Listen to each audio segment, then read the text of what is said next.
अस्सलाम वालेकुम। तो आज हम क्या पढ़ेंगे, प्रॉपर्टीज़ ऑफ वाटर। सही है।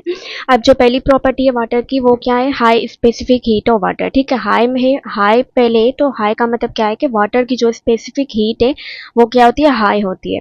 अब पहले तो हमें ये पता होना चाहिए कि स्पेसिफिक हीट होती क्या है। ठीक है, तो अब फॉर एग्जांपल आप समझ लें कि ये है कोई भी सब्सटेंस है। ठीक है, कोई भी सब्सटेंस है, उसका हम 1 ग्राम ले लेते हैं। ठीक है, 1 ग्राम ऑफ एनी सब्सटेंस। ठीक है, अब ये हमने 1 ग्राम ले लिया किसी भी सब्सटेंस का। अब उसका फॉर एग्जांपल उसका टेम्परेचर है 32 डिग्री सी है। ठीक है, तो अब इस सब्सटेंस का हमने टेम्परेचर क्या करना है कि राइज करना है 1 डिग्री सी। ठीक है, 1 डिग्री सी हमें इसका टेम्परेचर क्या करना है, राइज करना है। मतलब इससे हमने 33 बनाना है। ठीक है, तो ये जो हम 1 डिग्री सी टेम्परेचर इसका हम राइज करेंगे ना, उसके लिए ये जो अमाउंट ऑफ ये जो 1 ग्राम है सब्सटेंस का, वो क्या करेगा, अमाउंट ऑफ हीट जो रिक्वायर्ड होगी इसको ये टेम्परेचर राइज करने के लिए। ठीक है, मतलब ये या तो हीट एब्जॉर्ब करेगा या तो हीट लूज करेगा, ताकि इसका टेम्परेचर जो है वो 1 डिग्री सी राइज हो जाए। ठीक है, तो ये जो है ना, इसको अपना टेम्परेचर चेंज करने के लिए जो अमाउंट ऑफ हीट रिक्वायर्ड होती है, ठीक है, अमाउंट ऑफ हीट जो हमें इसे देनी पड़ती है, वो क्या कहते हैं, उसको हम कहते हैं स्पेसिफिक हीट। ठीक है, उसको हम क्या कहते हैं, उसको हम कहते हैं specific heat of any substance. ठीक है, अब जो वाटर की बात अगर हम करें तो वाटर की स्पेसिफिक हीट जो होती है वो बहुत ज़्यादा होती है। इसका मतलब क्या है कि वाटर को अगर हमने टेम्परेचर राइज करना है, उसका टेम्परेचर को चेंज करने के लिए हमें उससे बहुत ज़्यादा हीट देनी पड़ेगी। ठीक है, उससे हमें बहुत ज़्यादा हीट देनी पड़ेगी। ठीक है, तो ये किस वजह से होता है, क्योंकि वाटर की पोलर नेचर है, वो हमने पढ़ी थी पहले भी, मैंने आपको बताया था कि वाटर की जो भी प्रॉपर्टीज होती है वो किसकी वजह से होती है, उसके केमिकल नेचर की वजह से होती है। उसका जो पोलर बॉन्ड है, उसका जो अनसिमेट्रिकल सा स्ट्रक्चर होता है। ठीक है, पोलर नेचर जो उसकी होती है, हाइड्रोजन बॉन्डिंग जो उसमें बनी हुई होती है। ठीक है, ये जो भी प्रॉपर्टीज है वो इसी की वजह से है वाटर की। ठीक है, तो मतलब वाटर को चेंज का टेम्परेचर जो है ना वो नॉर्मली तो हम चेंज नहीं कर सकते। ठीक है, तो ये हमारे लिए अच्छी बात है ना। हमारे सेल्स में जो हमें 70 to 90% वाटर मिलता है। ठीक है, अगर थोड़ा सा भी अगर हम उसे हीट दे दे, ठीक है, तो वो तो क्या करेगा, वो जाहिर सी बात है अपना टेम्परेचर चेंज कर देगा। तो फिर ये तो सही बात नहीं हुई, वो तो स्टेबल ही नहीं रहेगा उसका टेम्परेचर।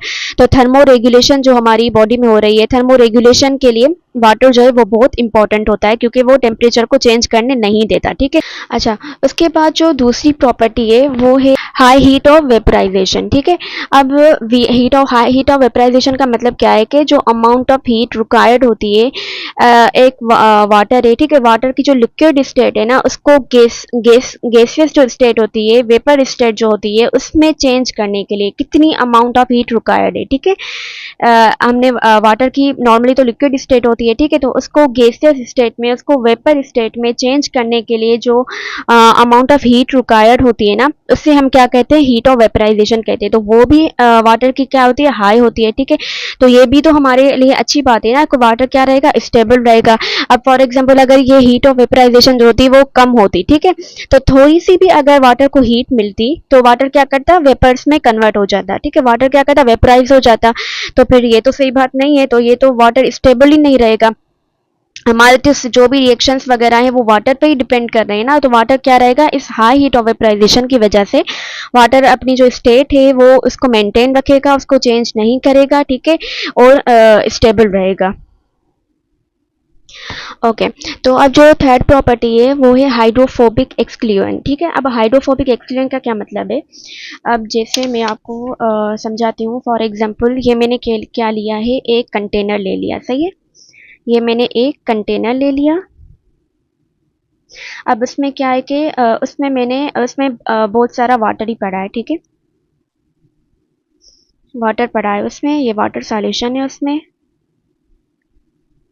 अब इसमें वाटर पड़ा है, अब उसमें मैंने क्या किया कि वाटर के ड्रॉप्स जो है ना वो डाल दिए। ओ सॉरी, उसमें मैंने क्या किया कि ऑयल के जो ड्रॉप्स है ना वो डाल दिए। ठीक है, ये ऑयल हो गया।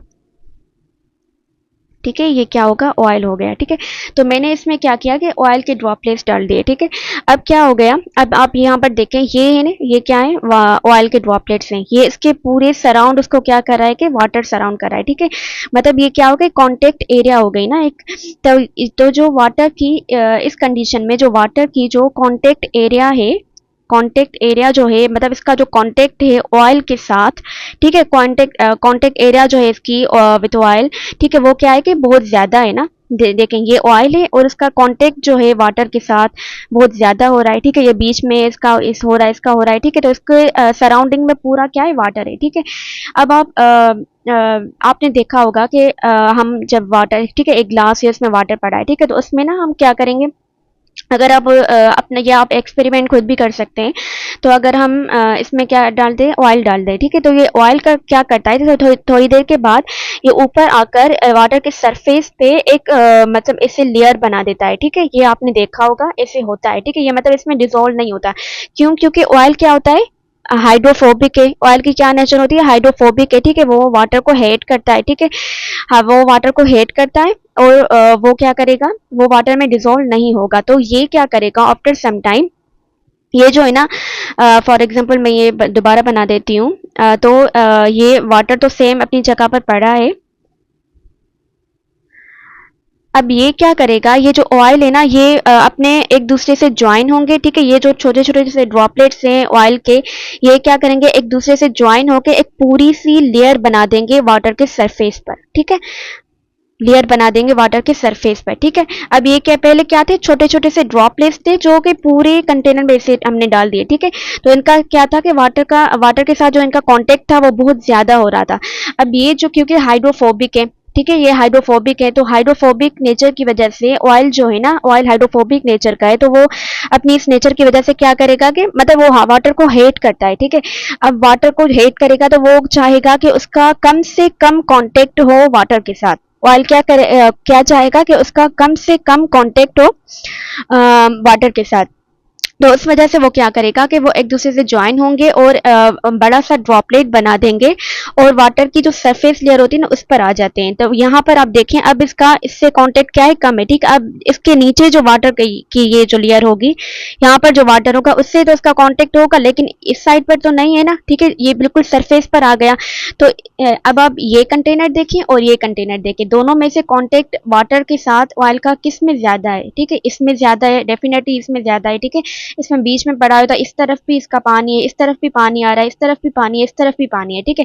इसमें क्या है, सिर्फ नीचे की तरफ ये जो है ना, यहाँ से कांटेक्ट हो रहा है, बाकी इस तरफ भी नहीं है, इस तरफ भी नहीं है, उस तरफ भी नहीं है, सही है।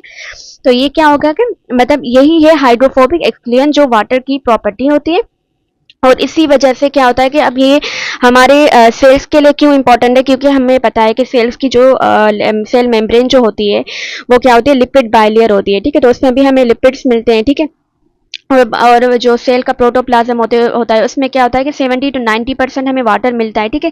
तो इसी हाइड्रोफोबिक एक्सक्लियन की वजह से जो फॉस्फोलिपिड जो होते हैं ना, वो लिपिड बाइलियन में उसकी वो क्या करते हैं, वो इससे कम से कम कांटेक्ट रखते हैं। तो मैं आपको क्या बता रही थी कि ये जो वाटर की जो प्रॉपर्टी है, इसी प्रॉपर्टी की वजह से हमारी जो लिपिड बाइलेयर है वो भी क्या रहती है कि अपनी जगह पर मेंटेन रहती है, और वाटर जो है वो अपनी जगह पर मेंटेन रहता है, ठीक है, उनका कांटेक्ट जो है वो बिल्कुल कम होता है। उसके बाद वाटर की जो आयोनाइजेशन प्रॉपर्टी है, ठीक है, आयोनाइजेशन ऑफ वाटर। अब क्या कहता है कि वाटर मॉलिक्यूल जो होता है ना वो सेल्फ आयोनाइज होता है, ठीक है, वो अपने आप को खुद ही आयोनाइज कर देता है, ठीक है, ये वाटर मॉलिक्यूल है, सही है। ये क्या करेगा कि यह खुद को आयोनाइज, ये इक्विलिब्रियम रिएक्शन होता है, ठीक है, हाइड्रोजन प्लस में OH बना देगा, सही है। तो ये इक्विलिब्रियम होता है, मतलब इक्विलिब्रियम इसमें कंडीशन मेंटेन रहती है, ठीक है, वो और ये रिवर्सिबल होता है। तो ये हाइड्रोजन और OH आपस में मिलकर फिर से वाटर भी बना देते हैं, ठीक है। तो ये क्या है कि वाटर की सेल्फ आयोनाइजेशन प्रॉपर्टी है। अब इसी प्रॉपर्टी की वजह से ये बता रहा है कि वाटर क्या होता है कि एम्फोटेरिक नेचर का होता है, एम्फोटेरिक नेचर का होता है। अब एम्फोटेरिक नेचर का मतलब क्या है कि वाटर जो है ना वो एज अ एसिड भी एक्ट कर सकता है और एज अ बेस भी एक्ट कर सकता है, ठीक है। वाटर जो है वो एज अ एसिड भी एक्ट कर सकता है और एज अ बेस भी एक्ट कर सकता है। तो इसी नेचर को हम क्या कहते हैं, एम्फोटेरिक नेचर।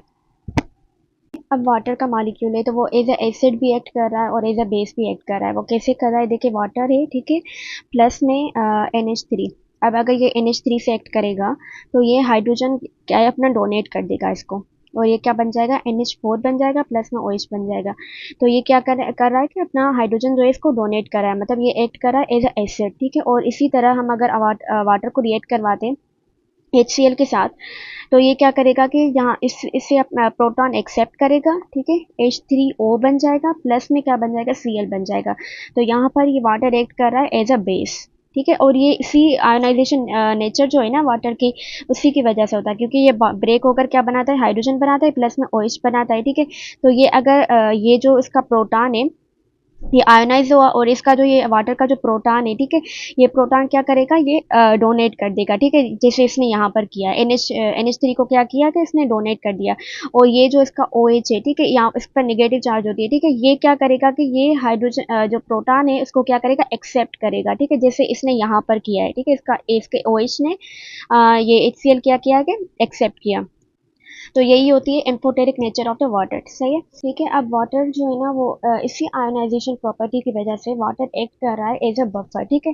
अब फॉर एग्जांपल ये है ये हमारी वाटर की सॉल्यूशन है, सही है, ये हमारी वाटर की सॉल्यूशन है, इसमें वाटर पड़ा हुआ है। अब अगर इसमें हम एसिड ऐड करते हैं, ठीक है, या बेस ऐड करते हैं, तो नॉर्मली तो क्या होना चाहिए कि इसकी वाटर की pH जो होती है वो तो न्यूट्रल होती है, ठीक है, 7। अब एसिड हम ऐड करेंगे तो नॉर्मली ये होना चाहिए कि वाटर की pH जो है वो डिक्रीज होनी चाहिए, ठीक है, और अगर हम एसिड बेस ऐड करेंगे तो वाटर की pH जो है वो 7 से इंक्रीज होनी चाहिए, ठीक है, लेकिन इससे नहीं होता। वो क्यों नहीं होता, क्योंकि इसकी आयोनाइजेशन प्रॉपर्टी की वजह से ये क्या करता है, सेल्फ आयोनाइज करता है, ठीक है, हाइड्रोजन प्लस OH में आयोनाइज हो जाता है। अब अगर एसिड आएगा, ठीक है, acid for example HCl acid हमने इसमें सॉल्यूशन में ऐड कर दिया, तो इसका जो प्रोटॉन है ना, इस एसिड का जो प्रोटॉन है वो क्या करेगा, वाटर के OH से रिएक्ट करेगा और क्या बना देगा, वाटर बना देगा, ठीक है। तो ये फिर से वाटर बन गया, सही है, तो pH क्या रही, मेंटेन ही रही। और बेस फॉर एग्जांपल हम ऐड करते हैं सोडियम हाइड्रोक्साइड, तो इसका जो ये हाइड्रोक्साइड है वो क्या करेगा, वाटर का जो प्रोटॉन है उसके साथ रिएक्ट करेगा और क्या बनाएगा, वाटर बना देगा। मतलब क्या रहा, तो क्या हो गया कि इसकी pH भी क्या रही, मेंटेन रही, बेस की तरफ भी नहीं गई, सही है।